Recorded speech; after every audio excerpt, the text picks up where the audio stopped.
ଠାକୁରଙ୍କର ଦ୍ୱିତୀୟ ଥର ଦିବ୍ୟାନ୍ୱତ ଅବସ୍ଥା। କଲିକତା ଫେରି ସେ କିଛି ଦିନ ପୂଜା କରିଛନ୍ତି କି ନାହିଁ, ତାଙ୍କର ମନ ଉକ୍ତ କାର୍ଯ୍ୟରେ ଏତେ ତନ୍ମୟ ହୋଇଗଲା ଯେ ମା, ଭାଇ, ସ୍ତ୍ରୀ, ସଂସାର, ଅନଟନ ପ୍ରଭୃତି କାମର ପୁକୁର ସମସ୍ତ କଥା ତାଙ୍କ ମନର ଏକ ନିଭୃତ କୋଣରେ ଚାପି ହୋଇଗଲା ଏବଂ ସେ ଜଗନ୍ମାତାଙ୍କୁ ସବୁବେଳେ ସମସ୍ତଙ୍କ ମଧ୍ୟରେ କିପରି ଦେଖିବାକୁ ପାଇବେ, ଏହି ବିଷୟ ହିଁ ତାଙ୍କର ସମସ୍ତ ମନ ଅଧିକାର କରି ରହିଲା। ଦିବାରାତ୍ର ଶରଣ, ମନନ, ଜପ, ଧ୍ୟାନ ଇତ୍ୟାଦିରେ ତାଙ୍କର ବକ୍ଷସ୍ଥଳ ପୁନରାୟ ସର୍ବକ୍ଷଣ ରକ୍ତିଭାବ ଧାରଣ କଲା। ସଂସାର ଏବଂ ସାଂସାରିକ ବିଷୟର ପ୍ରସଙ୍ଗ ବିଷଦବତ ବୋଧ ହେବାକୁ ଲାଗିଲା। ବିଷମ ଗାତ୍ରୋଦ୍ଧୟ ପୁନର୍ବାର ଆରମ୍ଭ ହେଲା ଏବଂ ନୟନରୁ ନିଦ୍ରା ଯେପରି କେଉଁଆଡ଼େ ଚାଲିଗଲା। ତେବେ ସେପରି ଶାରୀରିକ ଓ ମାନସିକ ଅବସ୍ଥା ଏହା ପୂର୍ବରୁ ଥରେ ଅନୁଭବ କରିଥିବାରୁ ସେ ଏଥିରେ ପୂର୍ବପରି ଏକାବେଳକେ ଆତ୍ମହରା ହୋଇ ପଡ଼ିଲେ ନାହିଁ। ହୃଦୟଙ୍କଠାରୁ ଶୁଣିଛୁ, ମଥୁରବାବୁଙ୍କ ନିର୍ଦ୍ଦେଶରେ କଲିକତାର ସୁପ୍ରସିଦ୍ଧ କବିରାଜ ଗଙ୍ଗାପ୍ରସାଦ ଠାକୁରଙ୍କର ବାୟୁ ପ୍ରକୋପ, ଅନିଦ୍ରା ଓ ଗାତ୍ରୋଦ୍ଧୟ ଆଦି ରୋଗର ଉପଶମ ପାଇଁ ଏକା ସମୟରେ ନାନା ପ୍ରକାର ଔଷଧ ଓ ତୈଳ ବ୍ୟବହାରର ବ୍ୟବସ୍ଥା କରିଥିଲେ। ଚିକିତ୍ସାର ସଙ୍ଗେ ସଙ୍ଗେ ଫଳ ନ ମିଳିଲେ ମଧ୍ୟ ହୃଦୟ ନିରାଶ ନ ହୋଇ ମଝିରେ ମଝିରେ ଠାକୁରଙ୍କୁ ସାଙ୍ଗରେ ନେଇ କବିରାଜଙ୍କ କଲିକତାସ୍ଥ ବାସଭବନକୁ ଯାଉଥିଲେ। ଠାକୁର କହୁଥିଲେ, ଦିନେ ଏକ ପ୍ରକାର ଗଙ୍ଗାପ୍ରସାଦଙ୍କ ଘରେ ପହଞ୍ଚିବାରୁ ଚିକିତ୍ସାର ଆଶାନୁରୂପ ଫଳ ହେଉନାହିଁ ଦେଖି ସେ ଚିନ୍ତିତ ହେଲେ ଏବଂ ବିଶେଷ ରୂପରେ ପରୀକ୍ଷା କରି ନୂତନ ଭାବେ ବ୍ୟବସ୍ଥା କରିବାକୁ କହିଲେ। ପୂର୍ବବଙ୍ଗର ଅନ୍ୟ ଜଣେ ବୈଦ୍ୟ ମଧ୍ୟ ସେତେବେଳେ ସେଠାରେ ଉପସ୍ଥିତ ଥିଲେ। ରୋଗର ଲକ୍ଷଣଗୁଡ଼ିକ ଶୁଣି ସେ କହିଥିଲେ, ଏହାଙ୍କର ଦିବ୍ୟାନ୍ୱତ ଅବସ୍ଥା ବୋଲି ବୋଧ ହେଉଅଛି। ଏହା ଯୋଗଜନିତ ବ୍ୟାଧି, ଔଷଧରେ ଭଲ ହେବ ନାହିଁ। ସେହି ବୈଦ୍ୟ ହିଁ ବ୍ୟାଧି ସଦୃଶ ପ୍ରତୀୟମାନ ହୋଇ ମୋର ଶାରୀରିକ ବିକାର ସବୁର ଯଥାର୍ଥ କାରଣ ପ୍ରଥମେ ନିର୍ଦ୍ଦେଶ କରିବାକୁ ସମର୍ଥ ହୋଇଥିଲେ, କିନ୍ତୁ କେହି ସେତେବେଳେ ତାଙ୍କ କଥାକୁ ଗୁରୁତ୍ୱ ଦେଇ ନ ଥିଲେ। ସେପରି ମଥୁରବାବୁ ପ୍ରମୁଖ ଠାକୁରଙ୍କର ହିତୈଷୀ ବନ୍ଧୁବର୍ଗ ତାଙ୍କର ଅସାଧାରଣ ବ୍ୟାଧି ନିମିତ୍ତ ଚିନ୍ତାନ୍ୱିତ ହୋଇ ନାନା ପ୍ରକାର ଚିକିତ୍ସା କରାଇଥିଲେ। ତା ସତ୍ତ୍ୱେ ରୋଗର ପ୍ରାବଲ୍ୟ କ୍ରମଶଃ ବୃଦ୍ଧି ବ୍ୟତୀତ ଉପଶମ ହୋଇ ନ ଥିଲା। ଚନ୍ଦ୍ରାଦେବୀଙ୍କର ଅଧିଆ ପଡ଼ିବା। ଠାକୁରଙ୍କର ବ୍ୟାଧିର ସମ୍ବାଦ କାମରପୁକୁରରେ ପହଞ୍ଚିଲା। ଶ୍ରୀମତୀ ଚନ୍ଦ୍ରାଦେବୀ କୌଣସି ଉପାୟ ନ ଦେଖି ପୁତ୍ରର କଲ୍ୟାଣ କାମନାରେ ମହାଦେବଙ୍କ ନିକଟରେ ଅଧିଆ ପଡ଼ିବାର ସଂକଳ୍ପ କଲେ ଏବଂ କାମରପୁକୁରର ବୁଢ଼ା ଶିବଙ୍କୁ ଜାଗ୍ରତ ଦେବତା ଜାଣି ତାଙ୍କର ମନ୍ଦିର ପ୍ରାଙ୍ଗଣରେ ପ୍ରାୟ ପ୍ରବେଶନ କରି ପଡ଼ି ରହିଲେ। ମୁକୁନ୍ଦପୁରର ଶିବଙ୍କ ନିକଟରେ ଅଧିଆ ଦେଲେ ତାଙ୍କର ଅଭିଳାଷ ପୂର୍ଣ୍ଣ ହେବ। ସେ ଏଠାରେ ଏପରି ପ୍ରତ୍ୟାଦେଶ ଲାଭ କରିବାରୁ ମୁକୁନ୍ଦପୁରକୁ ଯାଇ ପୁନରାୟ ପ୍ରାୟ ପ୍ରବେଶନ ଆରମ୍ଭ କଲେ। ମୁକୁନ୍ଦପୁର ଶିବଙ୍କ ନିକଟରେ ଏହା ପୂର୍ବରୁ କାମନା ପୂରଣ ନିମିତ୍ତ କେହି ଅଧିଆ ଦେଉ ନ ଥିଲେ। ପ୍ରତ୍ୟାଦିଷ୍ଟ ବୃଦ୍ଧ ଏକଥା ଜାଣି ମଧ୍ୟ ମନରେ କୌଣସି ଦ୍ୱିଧା କଲେ ନାହିଁ। 2-3 ଦିନ ପରେ ସେ ସ୍ୱପ୍ନରେ ଦେଖିଲେ, ଜଟାମୁକୁଟ ସୁଶୋଭିତ, ବ୍ୟାଘ୍ରଚର୍ମ ପରିହିତ, ଉଚ୍ଚ ରକ୍ତ ଦଳିତକାନ୍ତି ସମ୍ପନ୍ନ ମହାଦେବ ସମ୍ମୁଖରେ ଆବିର୍ଭୂତ ହୋଇ ତାଙ୍କୁ ସାନ୍ତ୍ୱନା ଦେଇ କହୁଛନ୍ତି, ଭୟ କର ନାହିଁ, ତୁମର ପୁତ୍ର ପାଗଳ ହୋଇନାହିଁ। ଐଶ୍ୱରିକ ଆବେଶରେ ତାଙ୍କର ଏପରି ଅବସ୍ଥା ହୋଇଛି। ଧର୍ମପରାୟଣ ବୃଦ୍ଧା ସେହି ପ୍ରକାର ଦେବା ଆଦେଶରେ ଆଶ୍ୱସ୍ତ ହୋଇ ଭକ୍ତି ଚିତ୍ତରେ ଶ୍ରୀ ମହାଦେବଙ୍କର ପୂଜାଦି କରି ଗୃହକୁ ଫେରି ଆସିଲେ ଏବଂ ପୁତ୍ରର ମାନସିକ ବିକାର ଶାନ୍ତି ନିମିତ୍ତ କୁଳଦେବତା ରଘୁବୀର ଓ ଶୀତଳାମାତାଙ୍କର ଏକାନ୍ତିକ ମନରେ ସେବା କରିବାକୁ ଲାଗିଲେ। ଶୁଣାଯାଇଛି, ମୁକୁନ୍ଦପୁର ଶିବଙ୍କ ନିକଟରେ ତଦୁବିଧି ଅନେକ ନରନାରୀ ପ୍ରତିବର୍ଷ ଅଧିଆ ଦେଇ ସଫଳକାମୀ ହେଉଛନ୍ତି। ଠାକୁରଙ୍କର ଏହି ସମୟର ଅବସ୍ଥା। ଠାକୁର ତାଙ୍କର ଏହି ସମୟର ଦିବ୍ୟାନ୍ୱତ ଅବସ୍ଥା ମନେ ପକାଇ ଆମ୍ଭମାନଙ୍କୁ ଅନେକ ସମୟରେ କହିଥିଲେ, ଆଧ୍ୟାତ୍ମିକ ଭାବର ପ୍ରାବଲ୍ୟରେ ସାଧାରଣ ଜୀବର ଶରୀର ଓ ମନର ଏପରି ହେବା ଦୂରେ ଥାଉ, ଏହାର 1/4 ବିକାର ଉପସ୍ଥିତ ହେଲେ ଦେହତ୍ୟାଗ ହୁଏ। ଦିବାରାତ୍ରିର ଅଧିକାଂଶ ଭାଗ ମା'ର କୌଣସି ନ କୌଣସି ପ୍ରକାର ଦର୍ଶନ ଆଦି ପାଇ ଭୁଲି ରହୁଥିଲି ବୋଲି ରକ୍ଷା, ନ ହେଲେ ଏଇ ଖୋଳଟା ଅର୍ଥାତ୍ ନିଜ ଶରୀର ଦେଖାଇ ରହିବା ଅସମ୍ଭବ ହୋଇ ନ ଥାନ୍ତା। ଏ ସମୟଠାରୁ ଆରମ୍ଭ ହୋଇ ଦୀର୍ଘ 6 ବର୍ଷ କାଳ ତିଳେମାତ୍ର ନିଦ୍ରା ହୋଇ ନାହିଁ। ଚକ୍ଷୁ ପଲକ ଶୂନ୍ୟ ହୋଇଯାଇଥିଲା। ବେଳେବେଳେ ଚେଷ୍ଟା କରି ମଧ୍ୟ ପଲକ ପକାଇ ପାରୁ ନ ଥିଲେ। କେତେ ସମୟ ଗତ ହେଲା ତାହାର ଜ୍ଞାତ ରହେନାହିଁ ଏବଂ ଶରୀରକୁ ରକ୍ଷା କରି ଚଳିବାକୁ ହେବ, ଏକଥା ପ୍ରାୟ ଭୁଲି ଯାଇଥିଲି।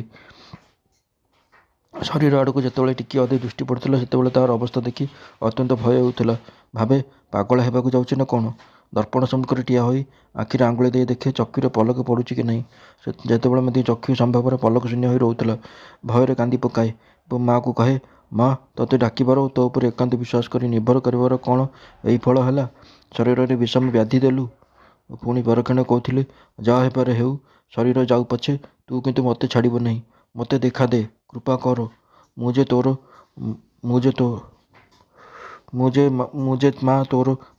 ମା ତୋର ପାଦପଦ୍ମରେ ଏକାନ୍ତ ଶରଣ ନେଇଛି।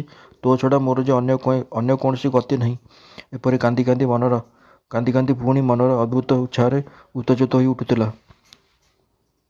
ଶରୀରଟାକୁ ଅତି ତୁଚ୍ଛ ବୋଲି ମନେ ହେଉଥିଲା ଏବଂ ମା'ର ଦର୍ଶନ ଏବଂ ଅଭୟବାଣୀ ଶୁଣି ଆଶ୍ୱସ୍ତ ହେଉଥିଲି।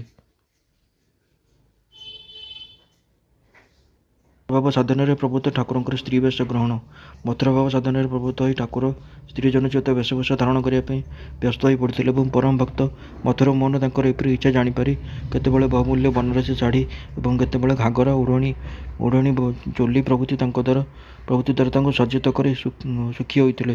ଆହୁରି ମଧ୍ୟ ବାବାଙ୍କ ତଥା ଠାକୁରଙ୍କ ରମଣୀ ବେଶ ସର୍ବାଙ୍ଗ ସମ୍ପୂର୍ଣ୍ଣ କରିବା ଲାଗି ଶ୍ରୀଯୁକ୍ତ ମଥୁର ଲମ୍ବା ବେଣୀ ଥିବା ଗୋଟିଏ କେଶ ଟୋପି ଏବଂ ଗୋଟିଏ ସେଟ୍ ସ୍ୱର୍ଣ୍ଣ ଅଳଙ୍କାର ମଧ୍ୟ ତାଙ୍କୁ ଭୂଷିତ କରିଥିଲେ। ଆମେ ବିଶେଷ ସୂତ୍ରରୁ ଶୁଣିଛୁ, ଭକ୍ତିମାନ ମଥୁରଙ୍କର ଏ ପ୍ରକାର ଦାନ ଠାକୁରଙ୍କର କଠୋର ତ୍ୟାଗରେ କଳଙ୍କ ଅର୍ପଣ କରିବାକୁ ଦୁଷ୍ଟ ଚିତ୍ତମାନଙ୍କୁ ସୁଯୋଗ ଦେଇଥିଲା। କିନ୍ତୁ ଠାକୁର ଓ ମଥୁରା ମୋହନ ସେସବୁ କଥାରେ ଆଦୌ ଦୃଷ୍ଟି ନ ଦେଇ ନିଜ ଲକ୍ଷ୍ୟରେ ଅଗ୍ରସର ହୋଇଥିଲେ। ମଥୁରା ମୋହନ ବାବାଙ୍କର ତୁଷ୍ଟି ନିମନ୍ତେ ଏସବୁ କରୁଥିଲେ ଏବଂ ବାବା ଯେ ଏ ସମସ୍ତ ନିରର୍ଥକ କରୁନାହାନ୍ତି, ଏ ବିଶ୍ୱାସରେ ପରମ ସୁଖୀ ହୋଇଥିଲେ। ଠାକୁର ଏପରି ବେଶଭୂଷାରେ ସଜ୍ଜିତ ହୋଇ ଶ୍ରୀହରିଙ୍କ ପ୍ରେମ ଲୋଲୁପା ବ୍ରଜରମଣୀ ଭାବରେ କ୍ରମେ ଏତେଦୂର ମଗ୍ନ ହୋଇଥିଲେ ଯେ ତାଙ୍କର ପୁରୁଷତ୍ୱବୋଧ ସମ୍ପୂର୍ଣ୍ଣ ଚାଲିଯାଇଥିଲା। ପ୍ରତିଟି ଚିନ୍ତା ଓ ବାକ୍ୟ ରମଣୀ ସଦୃଶ ହୋଇଯାଇଥିଲା। ଠାକୁରଙ୍କ ନିକଟରୁ ଶୁଣିଛୁ, ମଧୁର ଭାବ ସାଧନ ସମୟରେ ସେ 6 ମାସ କାଳ ରମଣୀ ବେଶ ଧାରଣ କରି ଅବସ୍ଥାନ କରିଥିଲେ। ଠାକୁରଙ୍କ ଭିତରେ ସ୍ତ୍ରୀ ପୁରୁଷ ଉଭୟ ଭାବର ବିଚିତ୍ର ସମାବେଶ କଥା ଆମେ ଅନ୍ୟତ୍ର କହିଛୁ।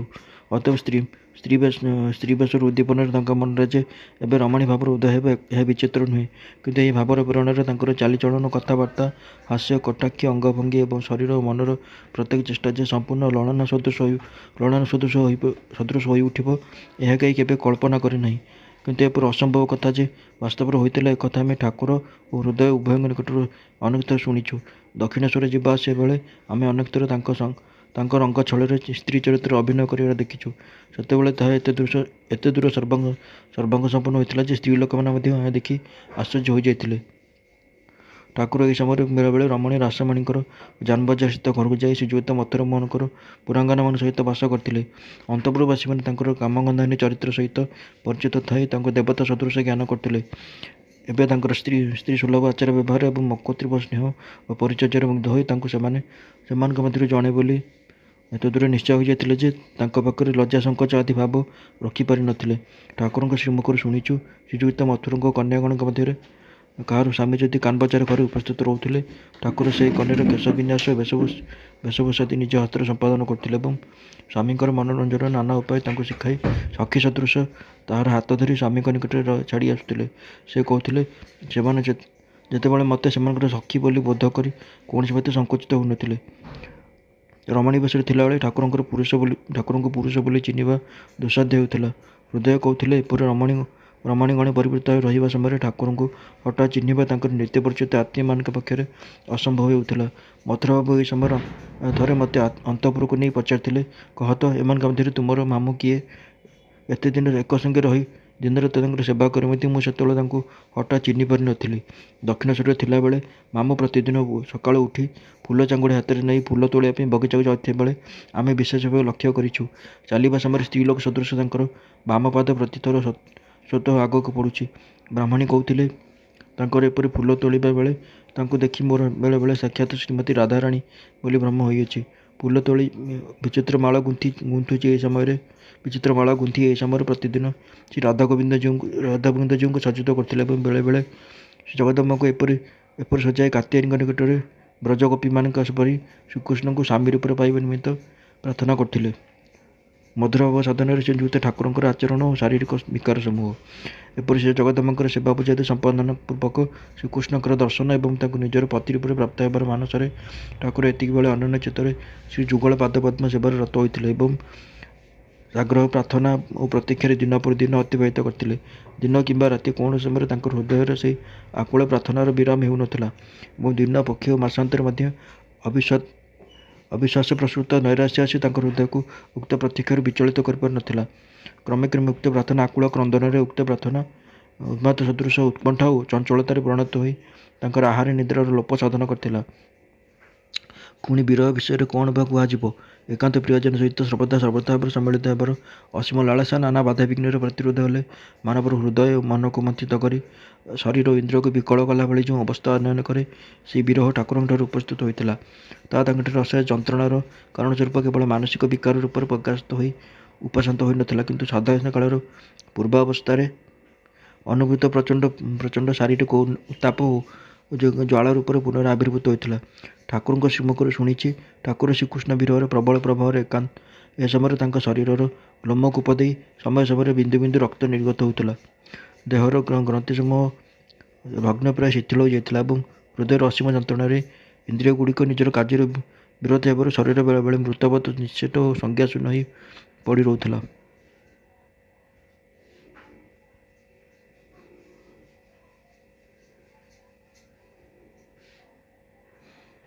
କିନ୍ତୁ ମହାଭାବ ରୂପିଣୀ ମା ଶ୍ରୀମତୀ ରାଧାରାଣୀଙ୍କ କୃପାଲାଭ ନ କଲେ ଶ୍ରୀକୃଷ୍ଣଙ୍କ ଦର୍ଶନ ଅସମ୍ଭବ।